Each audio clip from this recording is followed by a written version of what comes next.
Assalamualaikum warahmatullahi wabarakatuh. Perkenalkan, nama saya Rosmaliana, jurusan Komunikasi Konseling Islam, Universitas Muhammadiyah Yogyakarta. Ya, di sini saya akan memberikan sebuah pelatihan trainer dengan judul Love Yourself. Apa sih love yourself itu? Bagaimana sih cara agar kalian semua bisa menikmati apa yang kalian punya? Sudahkah kalian bersyukur apa yang kalian punya? Dan bagaimana sih cara untuk mengenali diri kalian sendiri?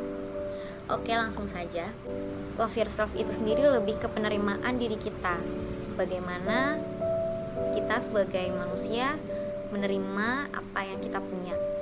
Berbeda dengan narsistik. Kalau narsistik itu perasaan atau sikap yang dibangga-banggakan dari diri kita sendiri. Itu condongnya lebih ke perilaku negatif. Jadi dia merasa bahwa dia tuh lebih bisa, lebih hebat dari orang-orang sekitar. Jadi lebih ke arah sombong gitu ya. Nah, di sini saya lebih menjelaskan ke love yourself, bukan ke narsistiknya. Karena love yourself itu condong ke arah yang lebih positif. Jadi lebih mengenal diri kita, mencoba untuk lebih bersyukur. Nah, langsung saja di sini saya akan memberikan sebuah informasi kepada kalian semua.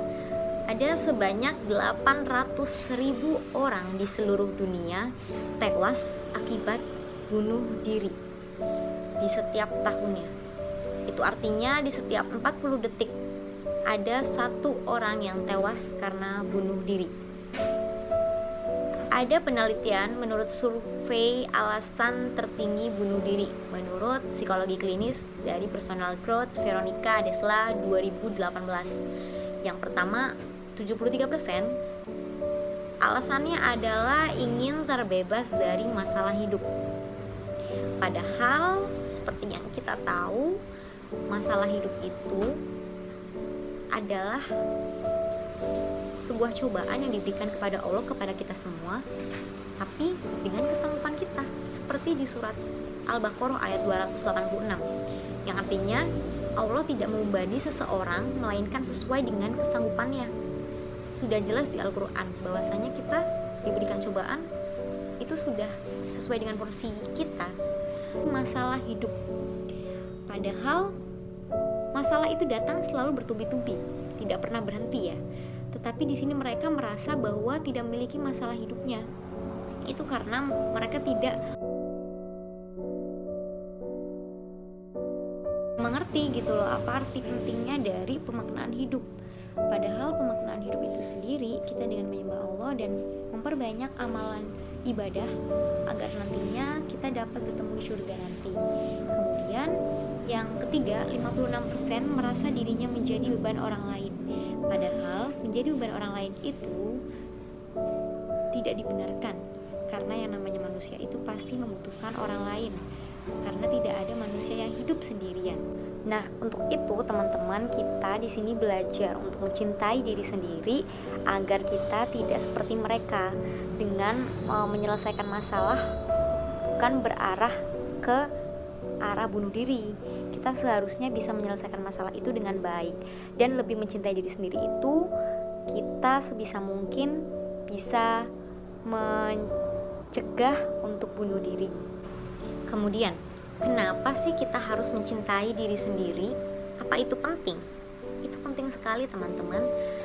Ada 4 unsur kenapa kita harus mencintai diri sendiri. Yang pertama, menjadi pribadi yang lebih bersyukur, not insecure.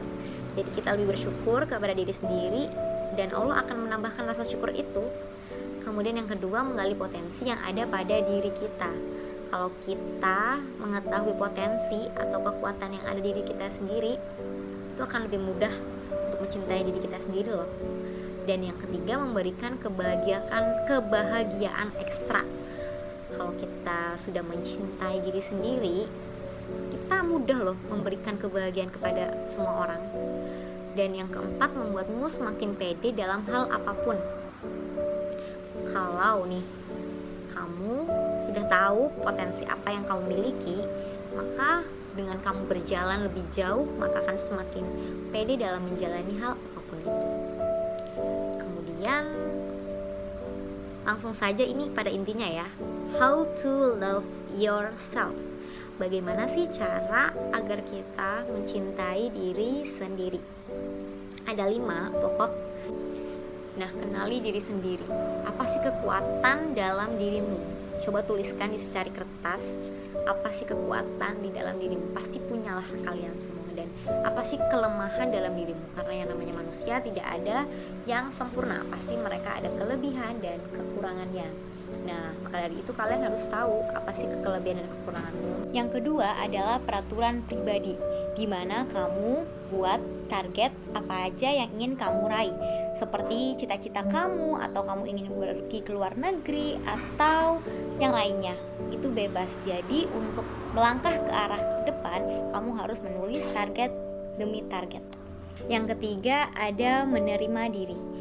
Poin yang pertama adalah memaafkan diri kita, dimana ketika kita mengalami sesuatu atau perilaku yang menuju ke arah buruk atau negatif, kita sebaiknya memaafkan diri kita dan langsung menuju ke proses yang lebih baik lagi. Kemudian yang kedua ada berterima kasih kepada diri kita sendiri, dimana berterima kasih pada diri kita sendiri karena kita sudah melangkah sampai detik ini juga. Itu artinya kita harus memberikan reward kepada diri kita sendiri. Kemudian yang ketiga adalah bersyukur is powerful, dimana kita harus terus bersyukur kepada Allah agar nikmat yang Allah berikan kepada kita semakin bertambah.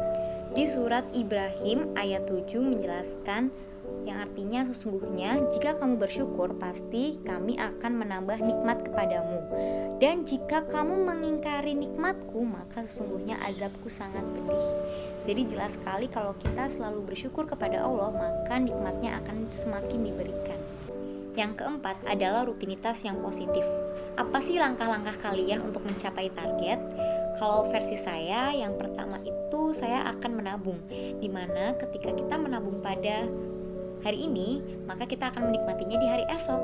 Yang kedua, saya akan rajin untuk beribadah, karena dengan beribadah kita meminta petunjuk dari Allah Subhanahu wa taala. Kemudian insya Allah akan mengabulkan semua cita-cita saya. Kemudian yang ketiga, saya akan membaca buku. Dengan membaca buku kita akan penuh dengan ilmu pengetahuan. Yang kelima, menjaga diri agar tetap sehat. Jika kamu mengalami kesulitan yang ada pada sebuah target, apa sih yang akan kamu lakukan? Kalau saya biasanya yang pertama akan membaca Al-Quran, dimana kalau kita membaca Al-Quran, hati kita atau jiwa kita akan tenang dan diberikan petunjuk kalau kita memang harus sabar dan ikhlas menerima masalah yang ada. Kemudian yang kedua, saya biasanya berolahraga dengan jogging di alun-alun atau nge-gym di fitness center. Itu biasanya akan menjadikan tubuh kita menjadi lebih sehat. Dan yang ketiga, biasanya saya biaskannya ke makanan, karena dengan makan yang banyak biasanya saya seketika lupa dengan masalah yang ada dan fokus dengan pada diri kita. Karena ya namanya juga mencintai diri sendiri, kita juga butuh makan yang enak-enak. Tapi jangan salah, makan makanan yang enak di sini adalah tetap dengan gizi yang seimbang, not junk food. Dan yang terakhir, saya biasanya mencurahkan permasalahan saya kepada orang-orang terdekat saya, seperti teman atau keluarga.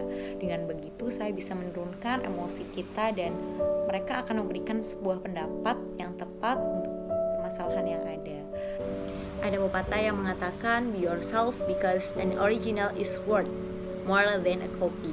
Jadi ketika kamu mencintai diri kamu sendiri, menjadi dirimu sendiri itu lebih worth it more than a copy daripada yang kopian. Jadi cintai diri kamu sendiri. Oke? Baiklah, itu saja, sekian dari saya. Mohon maaf apabila ada salah kata, dan terima kasih atas semuanya. Semoga bermanfaat.